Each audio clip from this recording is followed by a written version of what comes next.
Isang mapagpalang umaga sa ating lahat, sumaatin nawa ang kapayapaang kaloob ng Diyos sa bawat isa sa atin at naway maging kapayapaan tayo sa bawat isa. Piliin nating maging magaan at payapa ang kabuuan ng ating buong maghapon.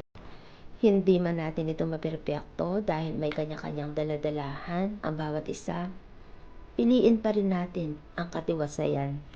Dahil hindi tayo pinagkalooban ng panibagong pagbangon ngayong umaga upang aksayahin lamang ang ating oras sa mga walang kabuluhang mga bagay. Likas na napakarami ang mga bagay na ikararapa natin sa bawat pahina ng buhay na ito. Ngunit mas piliin pa rin natin kung ano ang tama at makapagbibigay luwalhati sa Diyos. Sa mundong ito, tunay na napakarami ng mga gusto. Tunay na napakarami ng mga patakarang sila mismo ay hindi na isa sa katuparan. Kung makapanghusga sa kapwa, ay dadaigin pa talaga ang Diyos na kailanman ay hindi humusga sa atin. Ituon na lamang ang pansin sa mga bagay na alam mong may maiaambag na kabutihan sa iyong buhay, sa kapwa at sa Diyos. At yon ang halaga ng buong maghapon.